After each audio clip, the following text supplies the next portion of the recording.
الحمد لله الذي هدانا لهذا وما كنا لنهتدي لولا أن هدانا الله والصلاة والسلام على النبي الأمي الكريم وعلى آله وأصحابه أجمعين.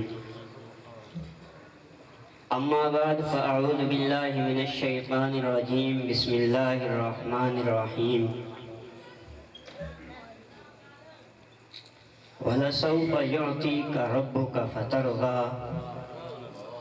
وقال النبي صلى الله عليه وسلم وَدِدْتُ أَنَّا قَدْ رَأَيْنَا إِخْوَانَنَا أو كما قال صلی اللہ علیہ وآلہ وسلم. کچھ روز سے عشق احمد میں یوں رات گزارا کرتے ہیں. کچھ روز سے عشق احمد میں یوں رات گزارا کرتے ہیں. دنیا تو مزے سے سوتی ہے ہم نعت سنایا کرتے ہیں. قوت عشق سے ہر پست کو بالا کر دے. قوت عشق سے ہر پست کو بالا کر دے. دہر میں اسم محمد سے اجالا کر دے. سامعین محترم اور سٹیج پر اور پنڈال میں تشریف فرما علماء کرام، خوش قسمتی کی بات ہے کہ ربیع الاول کے اس مبارک مہینے میں ہم اپنے بخت جگانے کے لیے اپنے محبوب کا تذکرہ کرنے بیٹھے ہیں. اور ہزارہا مبارکباد کے مستحق ہیں بھائی سمر فراز صاحب، جنہوں نے اتنا بہترین انتظام کر کے آپ کو بٹھا کر نبی پاک صلی اللہ علیہ وسلم کا میلاد سنایا. آپ جانتے ہیں کہ نبی پاک صلی اللہ علیہ وسلم کی زندگی کے مختلف گوشے ہیں، مختلف حصے ہیں. آپ صلی اللہ علیہ وسلم کی زندگی کے مختلف موڑ ہیں. آپ نبی پاک صلی اللہ علیہ وسلم کی زندگی کے مختلف اصول ہیں، طریقے ہیں، سفر ہیں. کس کو لیا جائے، کس پہ بات کی جائے، ہر موضوع کہتا ہے اے خطیب، اے نعت خواں، مجھے لے، مجھ پہ بات کر. لیکن لا یمکن الثناء کما کان حقہ، بعد از خدا بزرگ توئی قصہ مختصر.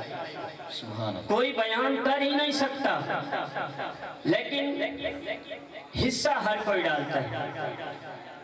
آج میں جس موضوع سے چند واقعات اور چند باتیں لے کر آپ کی جھولیوں میں ڈالنا چاہتا ہوں، امید ہے آپ توجہ سے سنیں گے.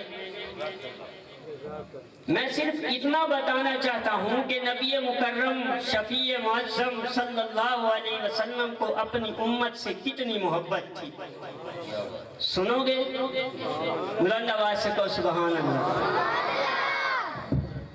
سامعین جی وقار، ایک حضرت جو مجمع میں حضرات علماء کرام ہیں ان سے گزارش ہے اسٹیج پہ تشریف لائیں. معذرت کے ساتھ حضرات جو علماء کرام مجمع میں بیٹھے ہیں نا، ان سے مؤدبانہ گزارش ہے اسٹیج پہ تشریف لائیں. میری نظر میں مولانا منور سلیم صاحب بیٹھے ہیں، وہ بھی آ جائیں. اور ان کے علاوہ وہ قاری عدنان صاحب ہیں، وہ بھی تشریف لائیں. اور ایک اعلان ہے، خصوصی اعلان، اس اعلان کی طرف توجہ کرنا کہ جو بھی نعرہ ہوگا اسٹیج سے ہوگا. جو بھی نعرہ ہوگا اسٹیج سے نعرہ ہوگا، اس کے علاوہ مجمع سے کوئی بھی نعرہ نہیں لگائے گا. جب ہم نبی پاک صلی اللہ علیہ وسلم کی اپنی امت کے ساتھ محبت کو دیکھنا چاہتے ہیں، امت والوں، سب سے پہلے ہمیں وہ محبت یاد آتی ہے کہ جب معراج کی رات شب اسرا نبی پاک صلی اللہ علیہ وسلم اللہ کے دربار میں بار بار چکر لگوا رہے ہیں، بار بار آ جا رہے ہیں. پوچھا یا رسول اللہ کیوں آ جا رہے ہیں؟ فرمایا میری امت پہ 50 نمازیں فرض ہوئی تھی، لیکن لیکن مجھے لگا کہ یہ مشکل ہے، دشوار ہے، اس لیے میں اللہ کے پاس بار بار جا رہا ہوں تاکہ میری امت سے یہ مشقت کم ہو جائے۔ اور اب 5 پڑھیں گے 50 کا ثواب ہوگا۔ دوسری طرف چلیے نبی پاک صلی اللہ علیہ وسلم کی محبت کا واقعہ دیکھیے۔ ایک مرتبہ نبی پاک صلی اللہ علیہ وسلم نے 2 جانور ذبح کیے۔ حضرات علماء کرام تشریف فرما ہے، خوبصورت موٹے تازے ایک جانور ذبح کر کے کہا یا اللہ یہ میری طرف سے قبول فرما۔ دوسرا جانور ذبح کیا، کہا یا اللہ یہ میری امت کے غریب لوگوں کی طرف سے قبول فرما۔ کتنے سال پہلے؟ 1500 سال پہلے اس امت کے لیے نبی پاک صلی اللہ علیہ وسلم قربانیاں کر کے جا رہے ہیں۔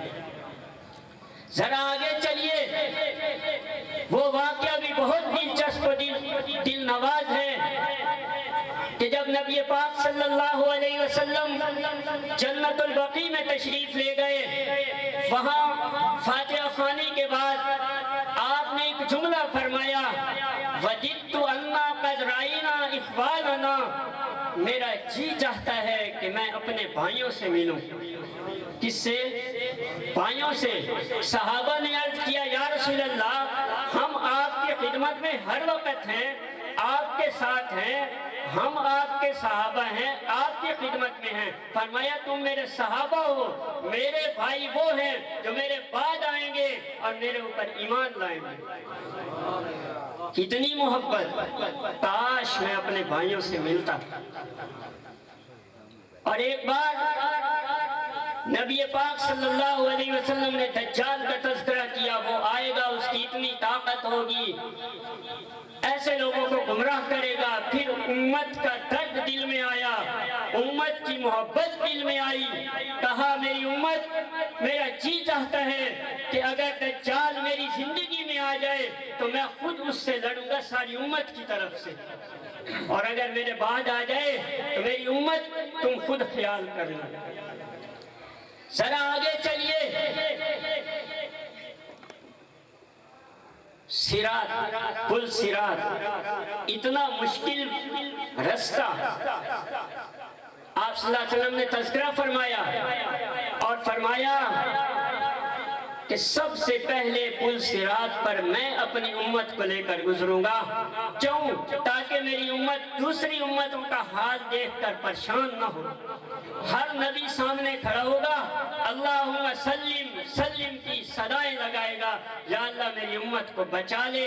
نبی پاک صلی اللہ علیہ وسلم خود فرما رہے ہیں میں اپنی امت کو لے کر خود آگے چلا جاؤں گا۔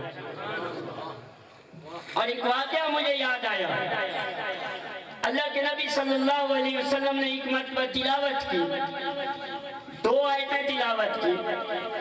پہلی آیت کی حضرت ابراہیم علیہ السلام جب وہ اللہ سے کہتے ہیں کہ یا اللہ جو ایمان لایا وہ تو میرے اہل میں سے ہے، جو ایمان نہیں لایا آپ جانے اس کے ساتھ کیا معاملہ کرنا ہے، ایک آیت۔ دوسری آیت سیدنا عیسیٰ علیہ نبینا علیہ السلام جب اللہ کے سامنے جائیں گے قیامت کے دن، اس وقت ایک جملہ کہیں گے، ان تعذبہم فإنہم عبادک، اے اللہ یہ تیرے بندے ہیں، نافرمانیوں کی وجہ سے آپ انہیں عذاب دینا چاہیں دے سکتے ہیں، اور اگر آپ انہیں معاف کرنا چاہیں تو آپ بخشنے والے ہیں۔ حدیث کے الفاظ ہیں فبکا، نبی پاک صلی اللہ علیہ وسلم رو پڑے، آنسو چھلک پڑے، بے تاب ہو گئے، اور آسمان کی طرف ہاتھ اٹھایا اور کہا اللہم امتی امتی، میرے مولا وہ دونوں نبی کہہ رہے ہیں کہ جو ایمان لائے وہ ہم میں سے ہیں، میرے اللہ میری ساری امت کا خیال تو ہی رکھنا۔ ہم اس نبی کے امتی ہیں۔ آخری واقعہ آپ کے گوش گزار کروں، قیامت کا دن ہوگا، لوگ ہر نبی کے پاس جائیں گے، کوئی ٹخنوں تک، کوئی گھٹنوں تک، کوئی ناف تک، کوئی کندھوں تک پسینے میں شرابور ہوگا، ہر کوئی جائے گا کہ ہماری سفارش کرو، حساب شروع ہو، اتنی مشکل وقت ہے، سارے کہیں گے تم جاؤ نبی پاک صلی اللہ علیہ وسلم کے پاس، آخری نبی کے پاس۔ ہر نبی اپنا عذر پیش کرے گا۔